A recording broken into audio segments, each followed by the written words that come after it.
क्या challenges इन्हें लगते हैं when he sees on the ground, कि क्या चीजें हैं जो एज अ कम्युनिटी के सामने चैलेंज है या एडमिनिस्ट्रेशन के सामने है और मेडिकल स्टाफ के सामने है। तो शारा भाई please go ahead, sorry for the technical glitch. Sorry, हमारे खास तौर से अब्दुल बासित साहब के जितने फैंस क्लब है जो अभी लाइव देख रहे हैं उनके लिए मैं सॉरी कहूंगा, क्योंकि अमेरिका में बैठ के औरंगाबाद की तड़प लेकर बैठना और यहाँ क्या हो रहा है इस पर डिस्कशन करना, अल्हम्दुलिल्लाह ये एक बदअमीर शख्स की अलामत है। अल्लाह आपकी कोशिशों को कबूल करे। मैं दो हम अलग अलग चैलेंजेस पे बात करते हैं। पहला चैलेंज तो ये है कि एडमिनिस्ट्रेशन को क्या चैलेंजेस सामने हो रहे हैं फील्ड पर, और दूसरा कम्युनिटी को क्या चैलेंज हो रहा है। हम इसको दो बाइफरकेट करके दो सिचुएशन में हम बात कर सकते हैं। पहला ये है कि मैं पिछले 1.5 माह से तकरीबन ये पूरे इशू को कवर कर रहा हूँ, एडमिनिस्ट्रेशन लेवल पे भी कवर कर रहा हूँ। तो एडमिनिस्ट्रेशन में मुझे जो लगता है, नो डाउट कोशिश हो रही है, एफर्ट्स लिए जा रहे हैं, बट एक उसका बहुत वेल प्लान वे में वो कोशिशें नहीं हो रही थी पिछले कुछ दिनों पहले तक के। तकरीबन 8 दिन पहले की अगर बात करूँ तो कोई प्लान वे में काम नहीं हो रहा था। Communication gap as a journalist मुझे सामने से समझ में आ रहा था। खासतौर से हायर अथॉरिटीज में, खासतौर से डिस्ट्रिक्ट कलेक्टर, म्युनिसिपल कमिश्नर और डिविजनल कमिश्नर जी, इन लोगों के दरमियान एक कम्युनिकेशन गैप था। उसकी वजह ये है कि कभी हमें कुछ क्वांटिटी पेशेंट्स की क्वांटिटी एएमसी की तरफ से कुछ और मिल रही थी, उसके बाद फिर डिस्ट्रिक्ट कलेक्टर की तरफ से कुछ और मिल रही थी। ये एक इशू हो गया था।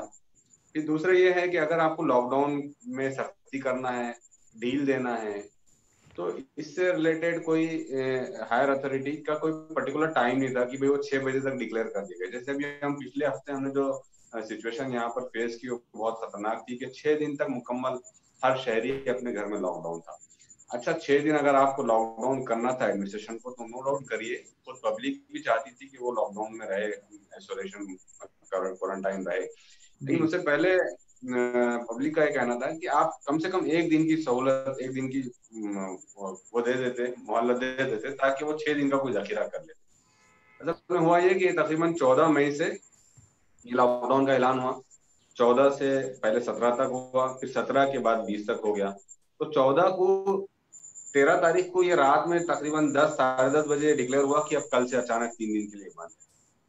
फिर उसके बाद जो लॉकडाउन शुरू हुआ 18, 19 और 20 का, तो ये 17 को आ गया। मतलब आपको बीच में कोई गैप नहीं दिया गया। तो ये बाद वाला जो ऑर्डर था ये डिविजनल कमिश्नर की तरफ से आया था, उससे पहले जो ऑर्डर था वो डिस्ट्रिक्ट कलेक्टर की तरफ से आया था।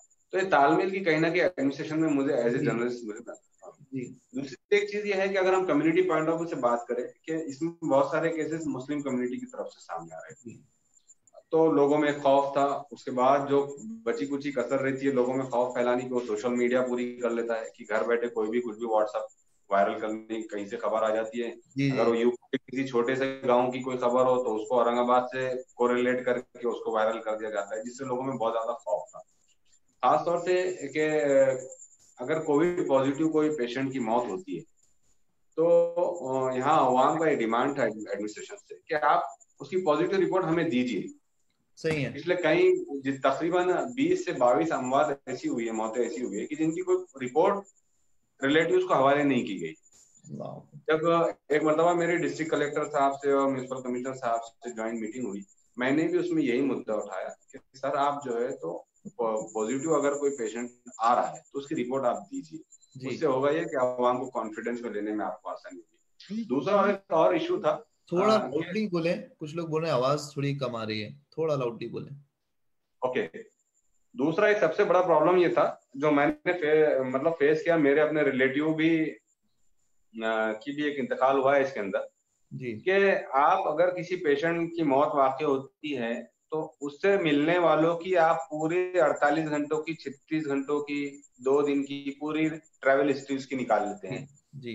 कि वो पेशेंट कहाँ गया था, कहाँ से आया, उससे मुलाकात करने घर पर कौन आए थे, वो मोहल्ले में किसके पास गया था, दवाखाना गया था या किसी से मिलने गया था। बहरहाल ये पूरी ट्रैवल हिस्ट्री उसको पॉजिटिव डिक्लेयर करने से पहले एडमिनिस्ट्रेशन बता रहा था। जी।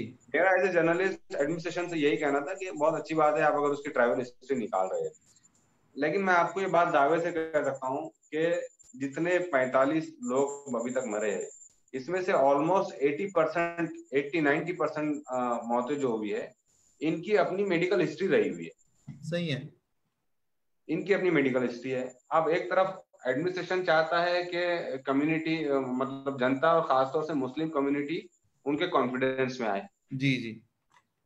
तो नो डाउट आएगी वो, लेकिन आपके पास जो मौतें हो रही है, आप उसको सिंगल एक उसके लिए कॉज सिर्फ ये नहीं बता सकते हैं कि भाई वो सिर्फ कोरोना से ही मरा है। ऑलरेडी वो बहुत ज्यादा क्रोनिकल डिजीज से फेस कर रहा था, कहीं बेड रेस्ट पे थे, कई पेशेंट्स। तो मेरे पास 3 लोगों की मेडिकल हिस्ट्री ऐसी है कि उसमें से जिसकी एक खातून की मौत हुई, एक लेडी की, उसके हार्ट का साइज बड़ा हुआ था। एक खातून की हिस्ट्री ऐसी है कि उनकी किडनीज ऑलरेडी वो डायलिसिस पे थी 1 साल से। जी एक और लेडी है जिनसे ताल्लुक से बहुत हाई लेवल पे उनकी डायबिटीज थी। जी। और कुछ जो है तो अस्थमा के पेशेंट थे बहुत ज्यादा।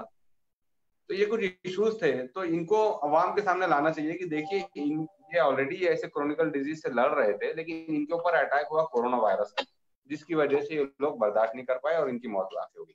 लेकिन हो रहा है ये एडमिनिस्ट्रेशन की तरफ से कि हर पेशेंट की जिसकी मौत हो रही है, आप उसकी डेथ रिपोर्ट के ऊपर रीजन सिर्फ कोविड लिख दे रहे हैं, कोविड-19। उससे अवाम में बहुत ज्यादा खौफ।